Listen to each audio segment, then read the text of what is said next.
succor them in their pain and despair. Indeed, so great was Yemaya's love for her children that no matter where they set foot, no matter how strange or foreign the land, she remains with them to guide and protect them.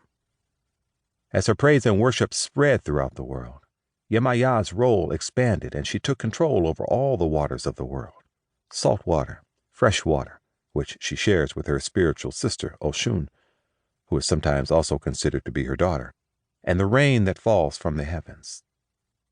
She reigns over the water of our bodies, our sweat, our tears, and the amniotic fluids of the womb. Even our blood belongs to her. She is the thrice-crowned queen of earth, sea, and moon. Yemaya is often depicted as a twin-tailed siren, the link between the conscious and the subconscious, the solid and the liquid.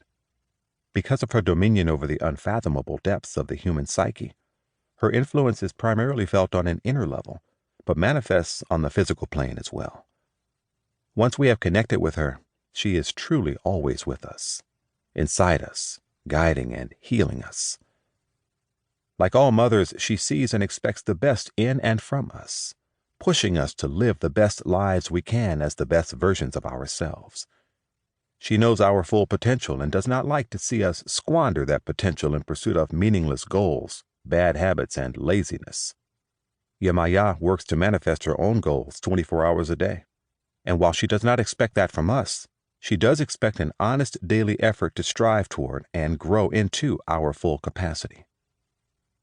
Yemaya changes form as she travels the world through the rain. In Egypt, she trades fins for feathers and becomes Isis. In Haiti, she becomes a lunar goddess. In Brazil, she becomes the country's patron saint. And so, from the cradle of all life, the ocean mother spreads her influence wherever living waters flow. Aspects of the goddess. To truly call upon Yemaya's power over the primordial forces of nature requires an appreciation of her many aspects and knowledge of a distinct set of doctrines and practices that need to be addressed in order to build a relationship with her. Not to mention the role that Elegua plays in this process, which we will discuss in Chapter 7.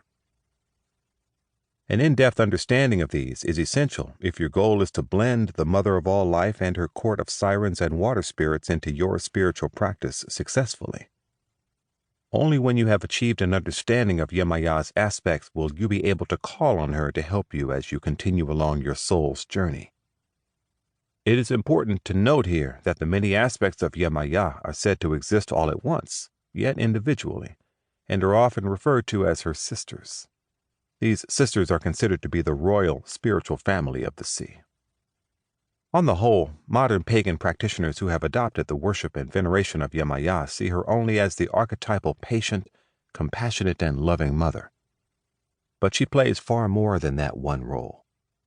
As you will see in the coming chapters, she is also lover, witch, magician, warrior, and scourge, and there is much more to this extremely complicated goddess than most outsiders acknowledge. Hopefully this book will give you insight into Yemaya's other roles, aspects, incarnations, and paths.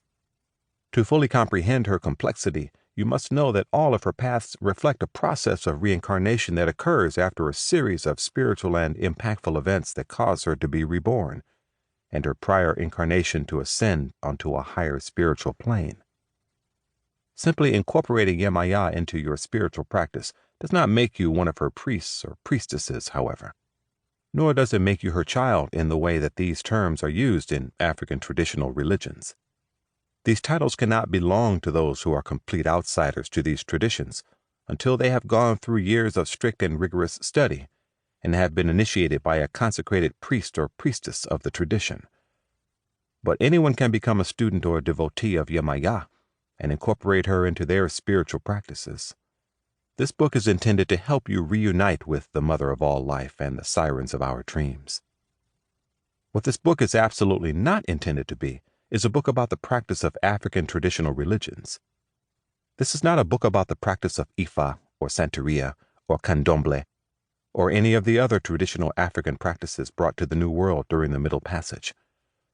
Nor is it a book on how to practice any religion other than your own, simply incorporating Yemaya into that existing belief system, whether it be Christianity or Wicca or witchcraft or any